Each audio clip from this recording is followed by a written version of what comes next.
Welcome back. I'm Salann from the Two Pondering Pagans with this week's Quick Tarot.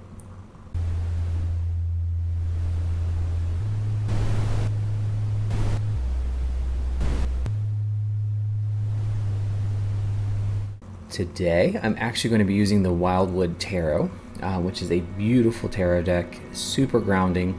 Just finished making a quick video on mindfulness, grounding, meditation. So this felt like the perfect deck to kind of pull from for today. As we go into the later half of the year, it starts to feel to me more earth-centered, more grounded, more liminal, and things start kind of pulling together for those things that comfort us. So I felt a deck that is highly attuned to earth would be really good to use. So that is the one we'll be using today. Now, the Wildwood Tarot is by Mark Ryan and John Matthews, with illustration by Will Worthington. While I was looking at this deck, I was kind of looking it up just to get some extra information on it. I have used it a few times before. I know a couple of you watching probably or do use this deck. I found it interesting that there was a preceding deck called the Greenwood Tarot, and I am now obsessed with trying to find that one. So we'll see what we can do. But today we're going to do another energy read to kind of see what things are flowing around the energy right now, what things we can see we need to work on in the moment, what led up to it, and kind of what we need to do to make this a successful week for us in the next 7 to 10 days or so. So we will go ahead and get started. I did go ahead and shuffle so that we wouldn't have that noise on the video, because I know that can be annoying. So we're going to draw our cards. We have the Six of Stones, Ten of Vessels, and Two of Stones. So just as a quick explanation, again, my first step, let's see what kind of card patterns we have. And we have 2 stones and 1 vessel. So stones are earth, can be considered coins in other decks, or pentacles. And they have vessels, which could be water or chalice. That's our water card. So we have earth and water. The earth and water elements are extremely complementary to each other. They flow into each other. Get it? Water flows into earth. A couple of things that I would like to share about how earth and water work together. Water can be very calm, like a still pond, or it can be raging like a river that can take somebody under, or a tide that can pull somebody out or to sea. Earth also can be very calm, as giving us the ground we stand on and supporting us, and we trust it. However, earthquakes can move that ground out from under us. We can have sinkholes. We can have mountains that are almost impossible to climb. So earth also has its attributes as well. Now, the two interacting together, you've got earth creating a space where water can carve its way through. So earth can direct water, right? Earth can help water manage and stay on course. Water can help divide earth and also make earth fertile. So water is very required by earth to do what it needs to do, and earth is required by water to keep it consistent and formed. Even though we have oceans that look like all water, underneath that water is earth. So just a couple of things about kind of how there's an interaction between earth. So this is a pretty solid feeling so far, that this energy. Now, I will tell you, at first glance, we're going to have some challenges, and we're going to have to get through some stuff. So now I'm going to do something a little bit different on this one. I'm going to read from the book, not the card meanings. I want to read the 2 pieces on the suits so that you can understand a little bit better the Wildwood Tarot. So we have 2 vessels. So since we have 2 vessels, I want to read, or stones, I'm sorry, since we have 2 stones, I want to read the stones, just the front page. And I just think it was very nice and informing, so I wanted to do that. The Suit of Stones. This is a passage by Henry David Thoreau. I learned this, at least by my experiment, that if one advances confidently in the direction of his dreams and endeavors to live the life which he has imagined, he will meet with a success unexpected in common hours. I like it. Position on the wheel for stones is the period of winter, moving from Samhain through midwinter to Imbolc. So we are in that time. This is the earth element. and is associated often with achievement, possessions, physical abilities, worldly ambitions, being of the world, and practical skills. All things that we would associate with the element earth, right? Finances, stability, things you can touch, things that you can hear, things that are physically present with you that help you manifest. Some people do get confused a little bit. Earth does include thoughts. It's not like there's no thought process to earth. It's just the thoughts and things of those that are here with us and tangible and things that are around us. Let me also read from the Suit of Vessels. This is a passage by Bilana. I'm not sure who that is or why. I'm going to have to look that up. Even now, I know that I have savored the hot taste of life, lifting green cups and gold at the great feast. Just for a small and forgotten time, I have had full in my eyes from off my girl, the widest pouring of eternal light. The position on the wheel for vessels is the period from Lammas through the autumn equinox to Samhain. Again, we're right at that point, right? Samhain's coming. I think this is really interesting that we're pulling energies just from the time frame where we are coming into and going into, or that we are in and going into, in vessels going through stones.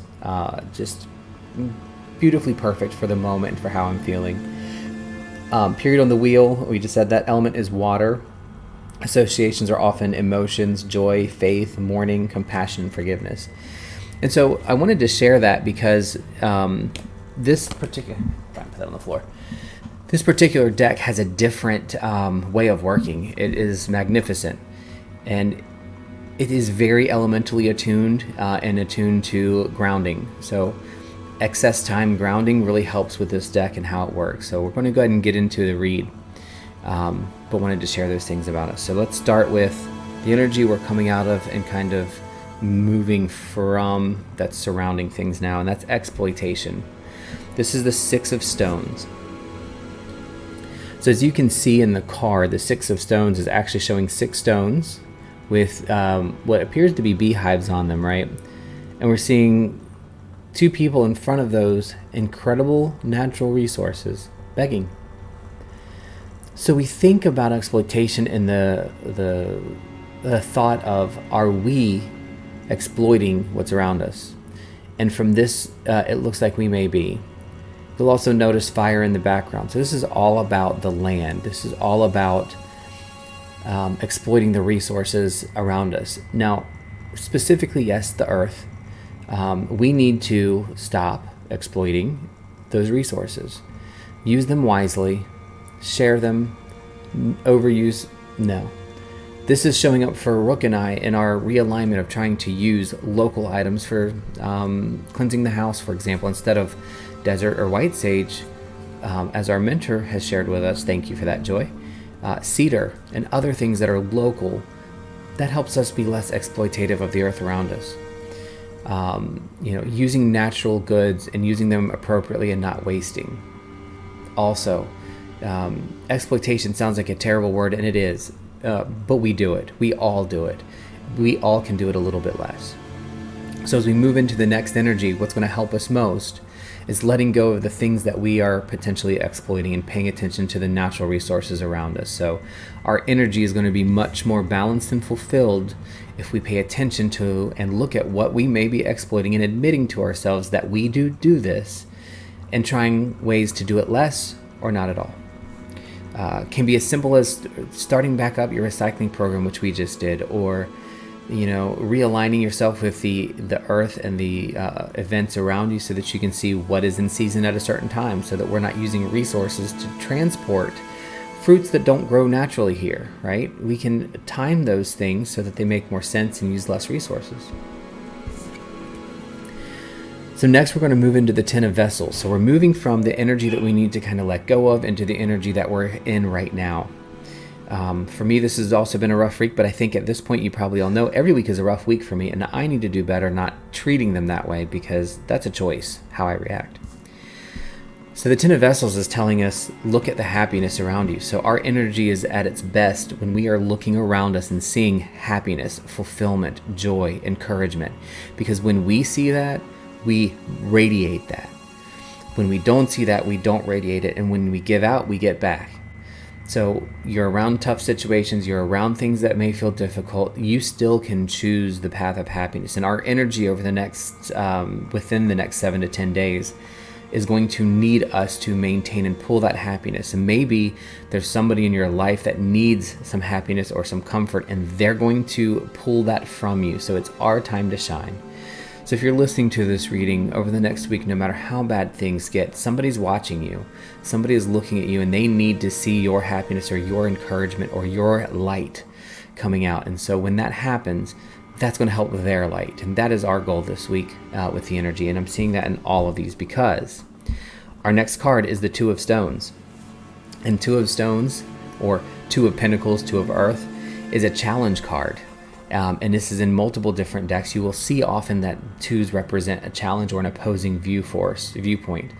And this can be looked as terrible. And I think in the next 7 to 10 days, again, these are just average days. It could be longer or shorter, but we're doing this weekly to get the energy of the universe. So the next couple of days, you're going to be challenged, whether it's another person, another project, another thing to do. You're going to see something as a challenge, and you need to address it with the happiness of the energy that you're already doing and the removal of your exploitation from the previous two cards. So when you get to this point where you feel challenged and you might be fighting for turf or fighting for your spot or feeling like you need to put your foot forward because something is specific, the energy here says it's going to happen. You're going to have those. How you do in that fight is going to matter. This is not a knife fight. This is not a physical punch fight. This is a fight with your brain. And you need to think through what it is you're working on and what the challenge is and ways to actually use your positivity and your awakeness and your light to share and move that challenge forward into a place that's better. So the energy this week is very, very clear. We've got Earth needing itself to be carved by the water, and we need water needing to be balanced by the earth so that the earth can grow fruitful. When we look at the whole reading as a whole, we sit back and look at our balance of water between two stones. So we have a 3-card draw, so you're going to see stone, water, stone, or earth, water, earth. That tells me that our energy of the happiness is going to be guided and pulled by these two earthly forces of reducing exploitation and managing our challenges. There is a practicality of managing a challenge, right?